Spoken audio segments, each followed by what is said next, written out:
नमस्ते, मैं हूं जसप्रीत कौर। आप देख रहे हैं आज की ताजा खबर। कोरोना केसेस तेजी से कम हुए हैं, लेकिन याद रखिए कि कोरोना अभी भी है, खतरा अभी भी बना हुआ है। ऐसे में मास्क आपके लिए सुरक्षा कवच है। हम आपसे बार बार अपील कर रहे हैं कि आप मास्क पहने। इसको लेकर के हमने एक कैंपेन भी शुरू किया है, #मास्क पहनो इंडिया। आप खुद से ये प्रण लीजिए कि जब तक ये महामारी है, आप जहां कहीं भी जाएंगे मास्क नहीं उतारेंगे। बड़ी खबर मुंबई से। मुंबई के मलाड में भारी बारिश की वजह से एक 3 मंजिला इमारत का हिस्सा गिर गया। इसकी चपेट में आकर पास के 2 और मकान गिर पड़े। रात 11 बजे के करीब हादसे की खबर मिलते ही पुलिस और फायर ब्रिगेड की टीम मौके पर पहुंची, राहत और बचाव का काम शुरू कर दिया। फायर ब्रिगेड के मुताबिक अब तक इस 11 लोगों के शव निकाले जा चुके हैं। इनमें 6 बच्चे भी शामिल हैं। अब तक 7 लोगों को मलबे से बाहर निकाला गया है। घायलों को पास के अस्पताल में भर्ती करवाया गया है। इमारत में अब भी 3 लोगों के फंसे होने की आशंका है। बीएमसी के मुताबिक इमारत काफी जर्जर हालत में थी और भारी बारिश होने के कारण वो हादसे का शिकार हो गई। फिलहाल रेस्क्यू ऑपरेशन जारी है। इमारत के मलबे में फंसे बाकी लोगों को बाहर निकालने का काम जारी है। अब से कुछ देर पहले बारिश शुरू हो गई है। इससे रेस्क्यू ऑपरेशन में दिक्कत होने वाली है। तो 2 तस्वीरें आपके सामने हैं। आप देखिए कि 11 लोगों की मौत हुई है और बड़ी लापरवाही ने 11 लोगों की जिंदगी लील ली।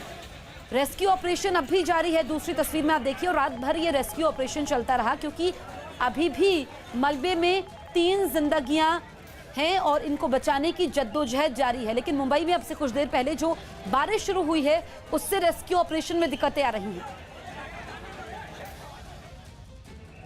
की एक इमारत थी, वो जो गिर गई है, वो गिरते समय सामने वाली बिल्डिंग पे गिर गई।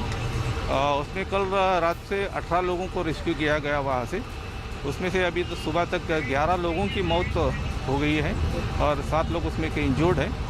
उस घटने की पूरी तहकीकात पुलिस करेंगे। जो कुछ भी कानूनी कार्रवाई करनी है वो ज़रूर हम करेंगे। मुंबई के मलाड मालवनी इलाके में एक 3 मंजिला इमारत के अचानक ढह जाने से ये पूरा हादसा हुआ है, जिसमें 11 लोगों की मौत हुई है, जबकि 8 से ज्यादा लोग अभी भी बुरी तरह से घायल हैं। उन्हें अलग अलग अस्पतालों में जो है वो भेजा गया हुआ है। ये हिस्सा आप देख रहे हैं, ये टूटी हुई इमारत का हिस्सा है। उसके दूसरी तरफ का हिस्सा जो ढहा है वो अपने साथ सामने वाली जो दीवार है, जो 2 मंजिला मकान थे, उसके ऊपर जा गिरे और इसके बाद ये पूरा हादसा हुआ है। फिलहाल जो है रेस्क्यू ऑपरेशन जारी है। 11 लोगों को जो है 11 लोगों की डेड बॉडीज मिली हैं जो मलबे में दबी हुई थी, जबकि 8 लोग बुरी तरह से जख्मी अवस्था में जो है वो बाहर निकाले गए हैं, जिसमें से ज्यादातर बच्चे हैं, साथ ही साथ महिलाएं हैं। खास बात यह है कि इस पूरी ये जो पूरा हादसा हुआ रात 11 बजे के करीब उस वक्त हुआ जब लोग सोने जा रहे थे।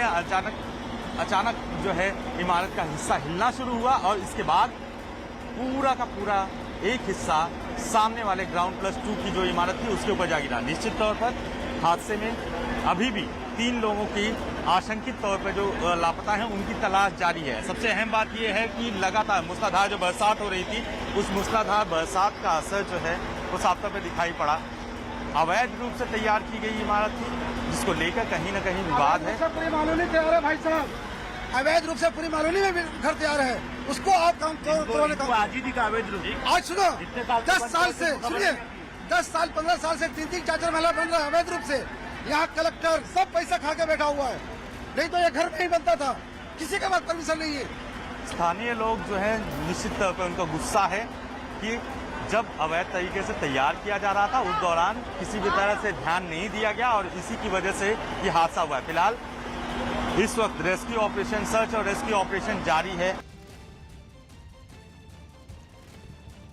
एक्सक्लूसिव तस्वीरें आप देख सकते हैं। अभी भी 3 लोग फंसे हुए हैं और आप लोगों को सुन रहे थे। बड़ी लापरवाही बीएमसी की है। इसमें इमारत जर्जर हो चुकी थी, नोटिस नहीं दिया गया इमारत को खाली करवाने का। और बड़ी बात यह है कि जो इमारत का हिस्सा गिरा, इसमें 10 लोगों की मौत हुई है। इससे आसपास के घरों को भी नुकसान पहुंचा है। 5 से 6 घर ऐसे बताए गए हैं जो इस इमारत की चपेट में आए और उसमें रहने वाले लोगों की मुश्किलें बढ़ चुकी हैं। मलबा काफी ज्यादा है। अभी रेस्क्यू ऑपरेशन चल रहा है, रात भर भी रेस्क्यू ऑपरेशन चलता रहा, लेकिन बारिश हो रही है मुंबई में और बारिश ने दिक्कतें बढ़ाई हैं। 8 लोगों को मलबे से निकाला गया है, उनको अस्पताल पहुंचाया गया है। इस वक्त प्राथमिकता यही है कि अगर कोई जिंदगी मलबे में बची है तो उसको बचाया जाए। ये मुंबई का मलाड इलाका है, संकरा ये इलाका है। यहाँ पर अवैध रूप से इमारत तैयार हो गई थी और कई लोग इसके लिए जिम्मेदार हैं। हम देखते हैं कि मुंबई में हर साल बारिश होती है, हर साल मॉनसून आता है और ऐसे हादसे हमें देखने को मिलते हैं, लेकिन जवाबदेही तय नहीं होती है। ये आप देखिए रेस्क्यू ऑपरेशन की तस्वीरें। पुलिस वहां पर है, प्रशासनिक अमला है, फायर ब्रिगेड की गाड़ियां मौके पर हैं और लोगों को निकालने का काम हो रहा है। 3 लोग अभी भी हैं और जो 11 शव निकाले गए हैं उसमें बच्चे भी शामिल हैं। तो अगर पहले ही इमारत को खाली करवाया गया होता, नोटिस दिया गया होता, तो ये तस्वीरें हमें देखने को नहीं मिलती। 2 तस्वीरें आपके सामने हैं। मुंबई के मलाड इलाके में कल रात 11 बजे हादसा होता है। काफी बारिश के बाद ये इमारत, जो कि पहले से ही जर्जर थी, वो गिरती है और इमारत का हिस्सा गिरने से जो आसपास के उससे सटे हुए मकान थे वो भी उसकी चपेट में आते हैं। उन मकानों को भी काफी नुकसान पहुंचा है। अभी तक 11 शव निकाले गए हैं। इसके अलावा 8 लोगों को अस्पताल पहुंचाया गया है जिनकी स्थिति नाजुक भी है। 3 लोग ऐसे हैं जिनकी पहचान की गई है, वो अभी भी मलबे में हैं। तो देर रात से ये रेस्क्यू ऑपरेशन चल रहा है, रात भर रेस्क्यू ऑपरेशन होता रहा और अभी भी रेस्क्यू ऑपरेशन चल रहा है। लेकिन राहत बचाव काम में दिक्कतें इसलिए आ रही हैं क्योंकि मलबा है, मिट्टी है और बारिश की वजह से मिट्टी गीली हो गई है। ऐसे में जो 3 जिंदगियां अंदर हैं उनको बचाने में काफी जद्दोजहद करनी पड़ रही है। दूसरी तस्वीर भी हम आपको दिखा रहे थे और ये वो इमारत है जिसका हिस्सा गिरा है। आप देखिए पहले से ही काफी ये इमारत जर्जर थी। आशीष हमारे सहयोगी लाइव मौजूद हैं। आशीष, हम तस्वीरें देख रहे थे, आपकी रिपोर्ट देख रहे थे, लेकिन सबसे पहले हमें ताजा स्थिति बताइए, कहां तक पहुंचा है रेस्क्यू ऑपरेशन का काम? जी, इस वक्त रेस्क्यू ऑपरेशन जारी है। सबसे अहम बात यह कि मलबे को हटाया जा रहा है। 3 लोगों के ट्रैप होने की आशंका अभी भी जताई जा रही है। जो 3 लोग हैं उनको हटाए जाने की कोशिश की जा रही है। फायर ब्रिगेड की टीम लगातार जो है वो रेस्क्यू ऑपरेशन में जुटी हुई है, लेकिन सकरा रास्ता है, लिहाजा फायर ब्रिगेड के लिए भी कहीं ना कहीं दिक्कतें हैं कि वो इस मलबे को हटाए और फिर इसके बाद अपने रेस्क्यू ऑपरेशन को कंटिन्यू कर पाए। निश्चित तौर पर ये ऑपरेशन जो है वो आसान जो है वो नहीं है। ये इमारत का वो हिस्सा है जो ढहा अचानक ही रात 11 बजे के करीब जो है वो हिस्सा ढहते हुए सामने के जो 2 मंजिला इमारत बनाई गई हुई थी उसके ऊपर जा गिरा और इसके बाद ये पूरा हिस्सा जो है वो ध्वस्त हो गया और कहीं ना कहीं रेस्क्यू ऑपरेशन की जा रही है। सबसे अहम बात ये है कि इसमें 8 बच्चों की मौत हुई है। ये 8 बच्चे अपने घरों में थे और सबसे अहम बात कि इस इमारत का हिस्सा जो ढहा हुआ हिस्सा दिख रहा है उसी इमारत के उस हिस्से में मौजूद थे जब ये हादसा हुआ जिसमें 8 बच्चों की मौत हो गई। और कहीं ना कहीं ये सबसे जो है कहा जाए कि सबसे दुखद स्थिति यही है कि मासूम बच्चे जिनकी कोई गलती नहीं, उनके ऊपर उनकी मौत हुई है इस हादसे में। अवैध स्ट्रक्चर की बात जो है वो उभर कर सामने आई है कि अवैध तरीके से स्ट्रक्चर्स तैयार किए गए थे, लिहाजा ये हादसा हुआ है। फिलहाल रेस्क्यू ऑपरेशन किया जा रहा है, कोशिश की जा रही है कि जो है हालात को नियंत्रित किया जा सके। लेकिन अब आपको रफ़ीक से बात करते हुए हम बताएं। रफ़ीक एक चीज़ बताएं, आप रफ़ीक आपके परिवार के कितने लोग गए हैं? रफ़ीक, हमारे परिवार को 9 लोग 9 लोग गए हैं। 9 लोग। और रफ़ीक एक चीज़ कि ये जो 6 जो है आपके बच्चे थे, 6 उसमें 6 हाँ लड़के थे, वो भी इसी हादसे में। हाँ। आप कहाँ थे उस वक्त? हम दूध लेने गए थे और जब आए तो क्या देखा? तो देखा वो मतलब जो है ना गिर गया। और परिवार के 6 बच्चों के अलावा और 6 बच्चे ख़त्म हुए और मेरी औरत ख़त्म हुई, मेरा भाई ख़त्म हुआ, भाई की औरत ख़त्म हुई। ये देखें रफ़ीक है जिसने इस पूरे हादसे में जो 11 लोगों की मौत हुई है उसमें अकेले 9 जो लोग हैं वो इन्हीं के परिवार के हैं। सबसे दुखद यही है कि 6 बच्चे इनके परिवार के और 2 बच्चे जो सामने की इमारत के हैं वो जो है ढहे हैं और अब डंपर को अंदर लाया जा रहा है ताकि मलबे को हटाया जा सके। सबसे अहम बात यह है, सबसे अहम परेशानी यही है कि डेबरीज को क्लियर किया जाए। डेबरीज को क्लियर करना सबसे बड़ी चुनौती बना हुआ है। अब यहाँ पे देखिए डेबरीज को क्लियर करने की कोशिश जो है वो जारी है। मलबा हटाया जा रहा है, लेकिन ये बहुत दुखद है। एक ही परिवार के इतने लोग मौत के मुंह में सो गए और बड़ी लापरवाही यहाँ पर है। ऐसे कब तक लोगों की जानें जाती रहेंगी? जवाबदेही तो तय होनी चाहिए। जी बिल्कुल, जवाबदेही तय होनी चाहिए और यही वजह है कि अब सवाल बीएमसी के ऊपर खड़ा हो रहा है कि जब ये अवैध स्ट्रक्चर्स तैयार किए जा रहे थे तब अवैध स्ट्रक्चर्स को तैयार करने के दौरान जो है कोई भी कार्रवाई क्यों नहीं की गई। अगर ये कार्रवाई पहले की गई होती तो ये हादसा नहीं होता। और सबसे अहम बात यह है कि इस गली में अगर आप देखें, इस रास्ते पर अगर आप देखें तो कई जो है अवैध स्ट्रक्चर आपको दिखाई पड़ जाएंगे। ये वो अवैध स्ट्रक्चर हैं जो कहीं ना कहीं बिना परमिशन के तैयार किए गए हैं और उनके ऊपर किसी भी तरह की कार्रवाई नहीं की गई थी। और यही वजह है कि ये हादसा भी उसी की वजह से हुआ है। फिलहाल यहाँ पर देखिए फायर ब्रिगेड की टीम ऑपरेशन में जुटी हुई है, साथ ही साथ जो है रेस्क्यू ऑपरेशन जारी है। 3 लोगों के अभी भी ठीक है, तो रेस्क्यू ऑपरेशन अभी भी चल रहा है। आशीष, आप नजर न रखिए, आगे हम आपसे अपडेट लेते रहेंगे। दरअसल मानसून की पहली दस्तक के साथ ही मुंबई पानी पानी हो गई। कई इलाकों में सड़कों पर पानी भर गया, जिससे कई जगहों पर शहर की रफ्तार पर ब्रेक लग गया। मुंबई के निचले इलाकों, खासकर हिंदमाता में सड़कों पर जल जमाव दिखा। सायन, बांद्रा, कुर्ला, चेंबूर, कोलाबा, सांता क्रूज और गिरगांव में बुधवार को जोरदार बारिश हुई। मौसम विभाग ने शहर के कुछ इलाकों में भारी से भारी बारिश की चेतावनी दी है।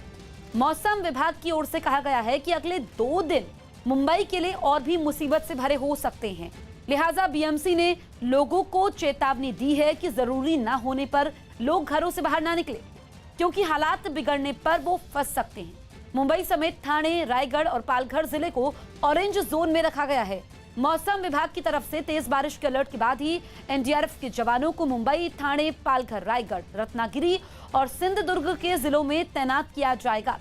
बारिश और उससे होने वाली परेशानी से निजात दिलाने के लिए एमएमआरडीए ने 24 घंटे का इमरजेंसी मॉनसून कंट्रोल रूम बनाया है।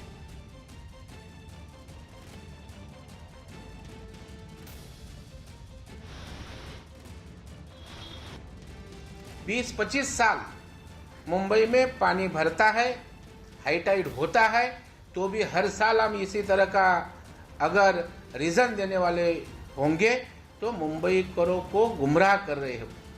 उद्धव जी ठाकरे साहब भी आपत्ति व्यवस्थापन में गए 5-10 मिनट के लिए।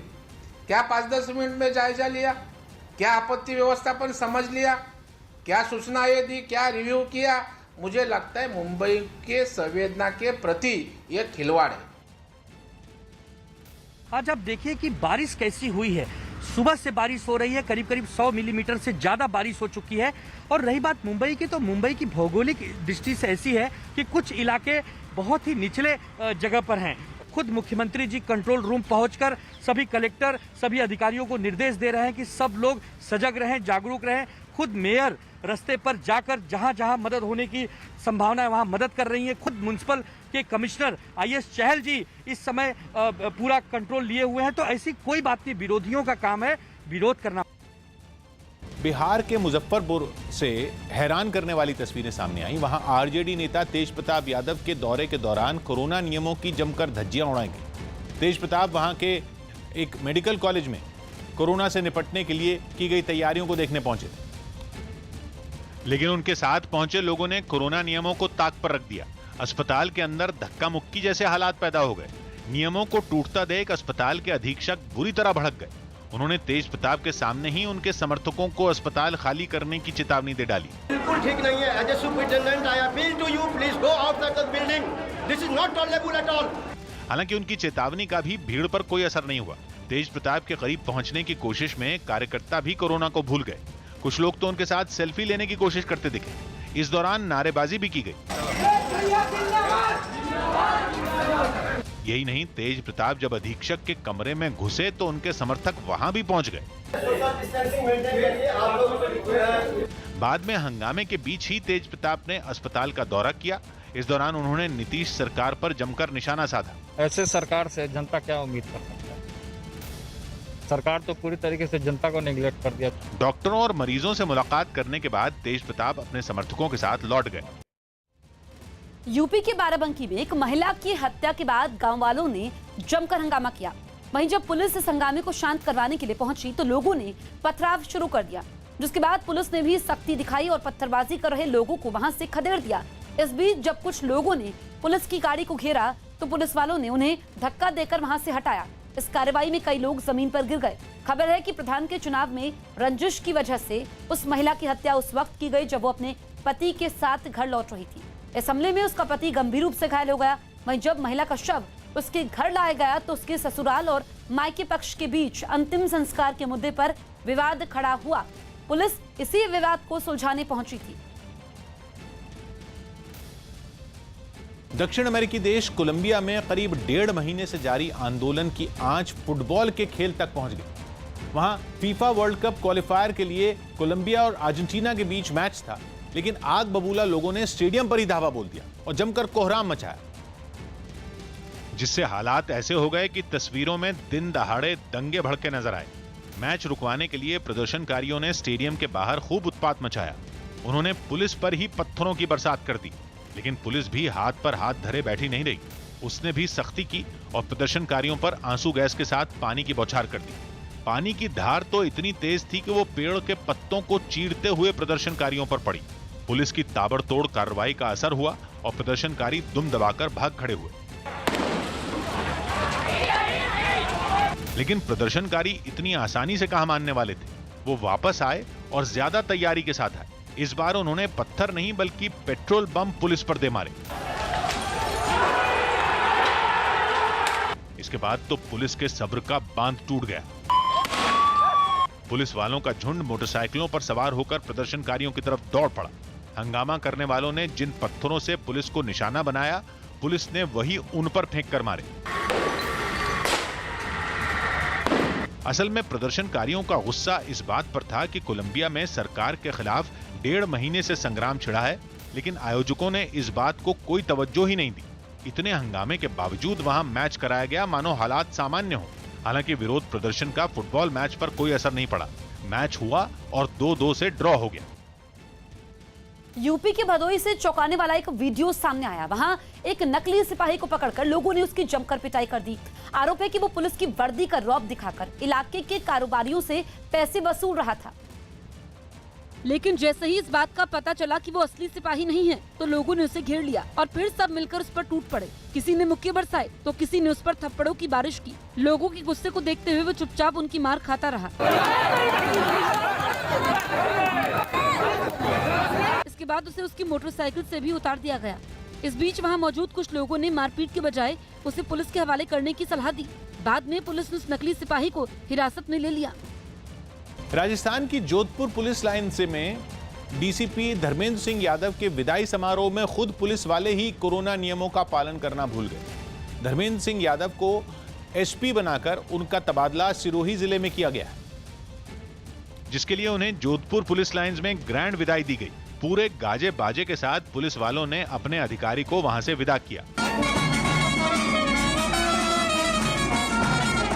बैंड बाजा तो छोड़िए, वहां उनके लिए घोड़ी का भी इंतजाम किया गया और उन्हें उनके दफ्तर से उनकी कार तक उस घोड़ी पर बैठाकर पूरे सम्मान के साथ लाया गया।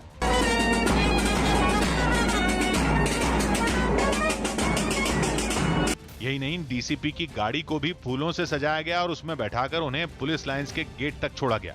अच्छा सहयोग मिला जोधपुर की जनता से, मीडिया से और अपने पुलिस के अधिकारियों से। हैरानी की बात तो ये रही कि इस समारोह में मौजूद किसी भी आदमी ने सोशल डिस्टेंसिंग की जरा भी परवाह नहीं की। हाँ, सभी ने मास्क तो जरूर पहना था, लेकिन कोरोना नियमों की अनदेखी भी खूब की गई। इस वक्त की बड़ी खबर बिहार से। वहां कुछ नेताओं के बयान देखकर ये सवाल उठने लगा है कि क्या एनडीए सरकार में सब कुछ ठीक चल रहा है। ये सवाल इसलिए भी उठ रहा है क्योंकि एनडीए में शामिल जीतन राम मांझी की पार्टी हिंदुस्तानी आवाम मोर्चा ने बीजेपी नेताओं पर नीतीश सरकार को अस्थिर करने का आरोप लगाया है। इतना ही नहीं, जीतन राम मांझी ने एनडीए के दलों के बीच एक कोऑर्डिनेशन कमेटी बनाने की मांग की है। कुछ दिन पहले प्रदेश बीजेपी अध्यक्ष ने राज्य के कई जिलों में अल्पसंख्यकों के, दलित और कमजोर वर्ग के लोगों को प्रताड़ित करने और जबरन धर्म परिवर्तन करवाने का मामला उठाया था। इसके लिए पुलिस प्रशासन पर सवाल खड़े किए थे, जिसके बचाव में जीतन राम मांझी सामने आए और बीजेपी नेताओं पर नीतीश सरकार को अस्थिर करने का आरोप लगाया और एक कोऑर्डिनेशन कमेटी बनाने की मांग की। हालांकि जेडीयू ने जीतन राम मांझी की मांगों को खारिज करते हुए इसे आंतरिक मामला बताया। कि भारतीय जनता पार्टी के कुछ नेता लगातार अपनी बयानबाजी से सरकार को अस्थिर करने की कोशिश कर रहे हैं। ये नेता सरकार के खिलाफ बयानबाजी कर करके लगातार विपक्ष को सरकार के खिलाफ बोलने का मौका दे रहे हैं। इसलिए हिंदुस्तानी आवाम मोर्चा एनडीए के शीर्ष नेतृत्व से मांग करती है कि बिहार सरकार के ऐसे बयानबाजी के खिलाफ अब बिहार में एनडीए कोऑर्डिनेशन कमेटी बनानी जरूरी है, नहीं तो स्थिति और भयावह हो जाएगी। हर बात को हमेशा उठाने की जरूरत नहीं है। अब अभी इस सवाल का कोई मतलब नहीं। कोई सवाल मन में अगर आए तो इंटरनल फोरम पर सवालों को उठाना चाहिए। सरकार अकेले जेडीयू की नहीं है, सरकार अकेले बीजेपी की नहीं है, और भी पार्टी है जेडीयू बीजेपी के अलावा, सब लोगों को मिलाकर सरकार है। तो कहीं कुछ कमी है, उसको दूर करने की जवाबदेही सबकी है। एनडीए के भीतर सवाल उठने के बाद विपक्ष नीतीश सरकार पर हमलावर हो गया। आरजेडी ने आरोप लगाया कि एनडीए में शामिल दलों को एक दूसरे पर अब भरोसा नहीं रहा। बिहार की जो एनडीए हुकूमत है, ये जनता में अपनी विश्वास खो दिया है। जनता में विश्वास ही नहीं खोया है, गठबंधन दलों के बीच भी विश्वास इन लोगों ने खो दिया है। अब नेतृत्व पर किसी को भरोसा नहीं है, क्योंकि ये नेतृत्व बिहार का बेड़ा गर्क कर दिया है। अब कोऑर्डिनेशन कमेटी की मांग हो रही है, बिहार को रसातल में ढकेल कर एक कोऑर्डिनेशन कमेटी की मांग कर रहे हैं लोग। हर एक दूसरा घटक दल एक दूसरे को।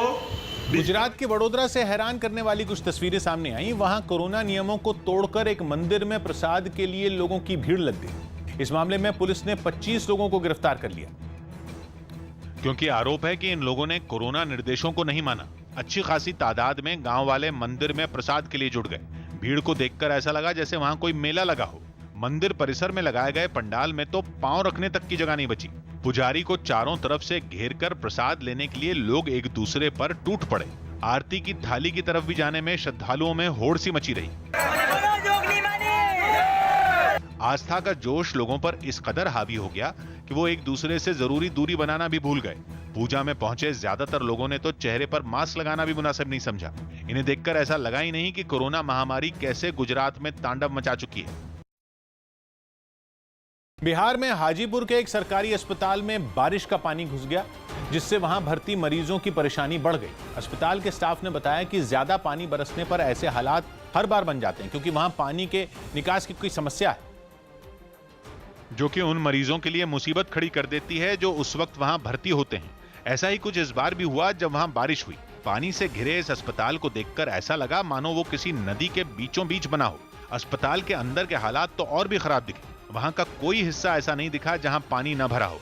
इमरजेंसी वार्ड से लेकर वेटिंग एरिया और डॉक्टरों के कमरों में भी पानी ही पानी दिखाई दिया। स्टाफ जहाँ बैठता है वहाँ पानी भर जाता है, पूरा तो वार्ड है वहाँ पर पानी चला गया है। मरीजों के तीमारदारों को पानी में खड़े रहकर ही अपने परिवार के सदस्य की देखभाल करनी पड़ी। पानी भर गया इमरजेंसी में, आने जाने का दिक्कत है। पानी इतना था कि अस्पताल का कुछ सामान उसके साथ बहकर बाहर चला गया। यूपी के गाजीपुर में कोरोना वैक्सीन लगवाने पहुंची एक लड़की ने हंगामा कर दिया, जिसका वीडियो सोशल मीडिया पर वायरल हो गया। बताया गया कि बुकिंग के बाद ये लड़की वैक्सीन लगवाने पहुंची थी, लेकिन वैक्सीन खत्म होने की वजह से उसे नहीं लगाई गई, जिससे वो भड़क गई और हंगामा शुरू कर दिया। काफी देर तक ये लड़की वैक्सीन सेंटर पर चीखती चिल्लाती रही।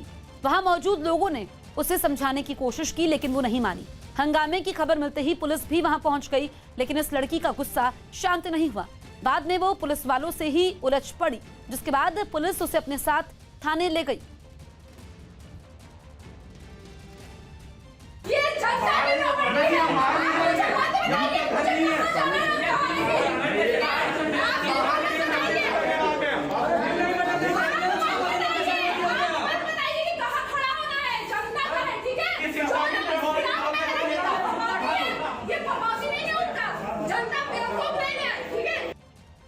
यूपी सरकार ने मजदूरों को 230 करोड़ रुपए की मदद दी। यूपी के सीएम योगी आदित्यनाथ ने निर्माण कार्यों से जुड़े मजदूरों के खातों में 1,000 रुपए ट्रांसफर किए। इस दौरान 23 लाख श्रमिकों को कुल 230 करोड़ रुपए की मदद दी गई, ताकि कोरोना संकट में उन्हें थोड़ी राहत मिल सके। मध्य प्रदेश के टीकमगढ़ में पुलिस ने वैक्सीन लगवा चुके लोगों को बैज लगाकर सम्मानित किया। इसके जरिए दूसरे लोगों को भी कोरोना का टीका लगवाने के लिए प्रेरित किया गया। यही नहीं, जिन लोगों ने ये वैक्सीन नहीं लगवाई उनके गले में एक पर्चा टांगा गया। इसमें यह लिखा है कि उनसे दूर रहिए क्योंकि उन्होंने अभी टीका नहीं लगवाया। कांग्रेस ने शुक्रवार को महंगाई के मुद्दे पर होने वाले प्रदर्शन के लिए कुछ निर्देश जारी किए। इसमें पार्टी कार्यकर्ताओं को सोशल डिस्टेंसिंग और मास्क समेत सभी कोरोना नियमों का पालन करने को कहा गया। मेजबान इंग्लैंड और न्यूजीलैंड के बीच दूसरा टेस्ट मैच दोपहर 3:30 बजे से खेला जाएगा। ये मैच एंडरसन के करियर का 162वां मैच होगा। इसी के साथ वो इंग्लैंड के लिए सबसे ज्यादा टेस्ट मैच खेलने वाले खिलाड़ी बन जाएंगे। अभी 161 मैच खेलकर वो एलिस्टेयर कुक के साथ बराबरी पर हैं। यूपी के हापुड़ में एक दलित बस्ती के लोगों ने बुनियादी सुविधाएं नहीं मिलने का आरोप लगाया और वहां से पलायन की चेतावनी दी। इतना ही नहीं, इलाके के कई लोगों ने अपने घरों के बाहर मकान बिकाऊ है के पोस्टर तक लगा दिए।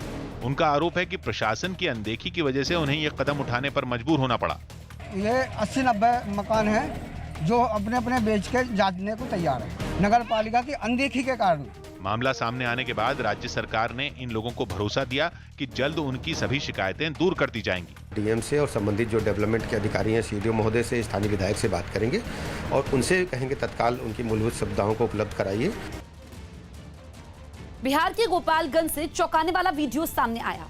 वहां मामूली विवाद के बाद बदमाशों ने एक आदमी के मकान के बाहर बमबाजी की। बताया गया कि जादू टोने का आरोप लगाकर पहले तो बदमाशों ने उस आदमी और उसके परिवार को धमकी दी और फिर उसके मकान के बाहर जाकर बम फेंक दिए। वहां से सामने आई तस्वीर में दिखा कि मोटरसाइकिल पर आए दो बदमाशों ने एक के बाद एक 2 बम वहां फेंके, जिससे धुएं का गुबार फैल गया। बदमाशों ने वहां हवा में कई गोलियां भी चलाई, जिसके बाद पुलिस को इसकी जानकारी दी गई। सूचना मिली कि यहाँ बम कोई आकर के बम बिक दिया है और बम बिक कर भाग गया है, उधर फायरिंग भी किया है। इस घटना के बाद से वहां रहने वाले लोग डरे हुए हैं, जिसको देखते हुए वहां पुलिस के जवानों को तैनात कर दिया गया। पूर्वी लद्दाख से भारतीय सेना की ताकत का एहसास होने के बाद चीन अब नई तैयारियों में जुटा है। न्यूज़ 18 के संदीप बोल की रिपोर्ट है कि LAC पर तैनात अपने सैनिकों को चीन नए और आधुनिक हथियार दे रहा है ताकि भारतीय सेना का मुकाबला किया जा सके। सूत्रों के मुताबिक चीन ने अपने इस नए प्लान के तहत पूर्वी लद्दाख में multi barrel rocket launcher PHL-11 तैनात किए हैं, जो उसकी बड़ी ताकत माने जाते हैं। साथ ही वहां के मुश्किल इलाकों में सैनिक साजो सामान को लाने ले जाने के लिए ऑल टेरेन व्हीकल को भी शामिल किया है। इसके अलावा तिब्बत के इलाके में Z-10 और Z-20 हेलीकॉप्टर तैनात किए गए, जो रात के ऑपरेशन के लिए अभ्यास कर चुके हैं। जबकि भारतीय टैंकों का मुकाबला करने के लिए चीन ने अपने लाइट टैंकों को बड़ी संख्या में मोर्चे पर लगाया है। इससे पहले खबर आई थी कि चीन अपनी वायुसेना के पुराने पड़ चुके 300 से 350 लड़ाकू विमानों को भी चौथी और 5वीं पीढ़ी में से बदलने में जुटा है। बीजेपी नेता शुभेंदु अधिकारी ने पीएम नरेंद्र मोदी से मुलाकात की। बीजेपी नेता शुभेंदु अधिकारी ने पीएम मोदी से उनके आवास पर मुलाकात की। इस मुलाकात में उन्होंने पीएम को बंगाल की मौजूदा हालात की जानकारी दी। ये मुलाकात करीब 45 मिनट तक चली। अभिनेता सुशांत सिंह की जिंदगी से जुड़े प्रोजेक्ट्स पर रोक लगाने वाली सुशांत के पिता की याचिका पर दिल्ली हाईकोर्ट आज फैसला सुनाएगी। सुशांत के पिता की ओर से दायर याचिका में अभिनेता की जिंदगी पर आधारित फिल्मों या दूसरे प्रोजेक्ट पर रोक लगाने की मांग की गई है। याचिका में सुशांत के नाम या उससे मिलते जुलते पात्रों के इस्तेमाल पर रोक की मांग की गई है। आज इस साल का पहला सूर्य ग्रहण है। भारत में ये ग्रहण आंशिक रूप से ही होगा, इसलिए ग्रहण काल मान्य नहीं होगा। पूर्ण सूर्य ग्रहण उत्तरी कनाडा, ग्रीनलैंड और रूस में होगा। सूर्य ग्रहण दोपहर 1:42 से शुरू होकर शाम के 6:41 तक रहेगा। राजस्थान के कई हिस्से भीषण गर्मी की चपेट में हैं। श्रीगंगानगर में तापमान 45 डिग्री सेल्सियस के पार चला गया। दिन भर चले गर्म लू के थपेड़ों ने श्रीगंगानगर के लोगों को झुलसा कर रख दिया। मौसम विभाग ने आने वाले दिनों में तापमान में बढ़ोतरी की संभावना जताई है। हिंदू धर्म ग्रंथों और देवी देवताओं पर विवादित रैप गाने वाले कलाकार MC कोड उर्फ अंकित तिवारी सकुशल मिल गए हैं। दिल्ली पुलिस ने उन्हें मध्य प्रदेश के जबलपुर शहर से ढूंढ निकाला है। उनकी मां दीपा तिवारी ने 5 जून को साउथ दिल्ली की मेहरौली पुलिस स्टेशन में किडनैपिंग की FIR दर्ज करवाई थी। हरियाणा की रोहतक पुलिस ने बॉक्सर और मॉडल कामेश की हत्या के आरोपियों को गिरफ्तार कर लिया। नाबालिग बच्ची के साथ छेड़खानी के मामले में 2 पक्षों के बीच हुई लड़ाई में बॉक्सर कामेश बीच बचाव करने पहुंचे थे। इसी बीच एक आरोपी ने तेजधार हथियार से उन पर वार कर दिया। इलाज के समय उनकी मौत हो गई थी।